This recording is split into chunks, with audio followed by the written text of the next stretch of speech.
Hi folks. Hi, this is the introductory video to the Thomas Hobbes reading, the excerpt from Leviathan. I'm going to try to make this a little bit shorter than the intro video. I'll try to keep them around 5 minutes or so.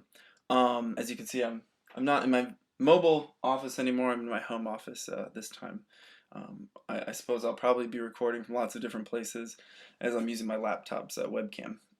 Okay, so Thomas Hobbes' Leviathan and Jean-Jacques Rousseau, the Discourse on the Origin of Inequality. These are our two sort of philosophy grounding readings for the first module about violence in human nature. So why are we reading these, folks? So these are two pretty old readings. The rest of the stuff is a lot more contemporary, from the 20th century mostly. So Thomas Hobbes, his book Leviathan is one of the, if not the most important books in the history of political philosophy, of Western political philosophy. A question that political philosophers, a fundamental question for political philosophers is, how do we justify having a government?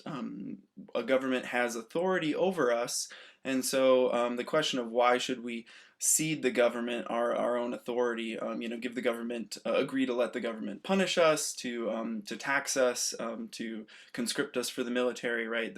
That's sort of an important question, is why should we have a government rather than no government at all? We could live in anarchy, we could live without the state. So Thomas Hobbes is interested in this question, and this is what he's trying to answer in Leviathan. Leviathan refers to the sovereign power, or in other words, the king. You can see on the picture in the act of reading, there's a picture of a king, and his body is made up of lots of little people. The idea there being that all those people have decided to agree to give the king authority over them.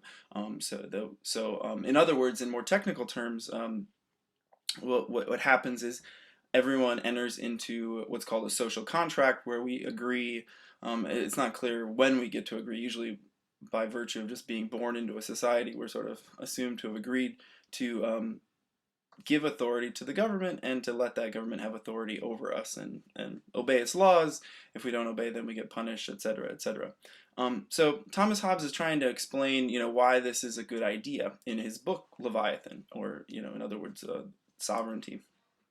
Um, and we're reading the chapter that's sort of the crux of his argument. This is chapter 13. In it, Hobbes is arguing what human beings would be like in a situation without a government. And he's employing this idea called a state of nature. It's a kind of thought experiment where we ask, political philosophers ask, what's life like if we get rid of all sorts of social institutions that we have around us? We live sort of in a solitary wilderness, where when we encounter other people, there's no sort of law or social custom involved in how we should deal with them. And and this is the main argument, Hobbes thinks, for why we should have a king, have a sovereign, and not live in anarchy. He thinks that life in the state of nature is going to be really terrible, and this stems from his idea of human nature.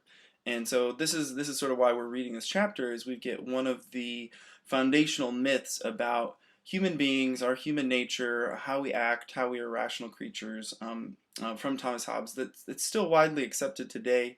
A lot of folks buy into this Hobbesian argument about life outside of a government. For Hobbes, life in a state of nature is, to quote the famous words, solitary, poor, nasty, brutish, and short. You'll encounter that in the reading. This is a famous line. It's not very nice. If you live in the state of nature, you can't ever really trust anyone else, because there's no laws or customs governing our behavior to each other. There's no morals in the state of nature.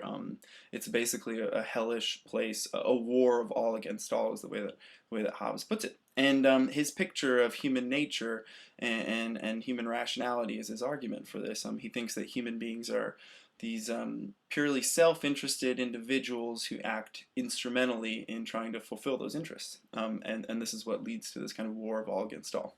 So this is a kind of foundational story for this debate in peace and justice studies about whether human beings are sort of by their nature violent, or what in their nature makes them have a propensity towards violence. So If you have questions about this, I'll try to do short introductions to the readings like this for most of the groups of readings. If I don't cover something, or if there's nothing in the blog that answers your question further below the video, feel free to ask the question in the comment section, and I can try to address it there. Okay.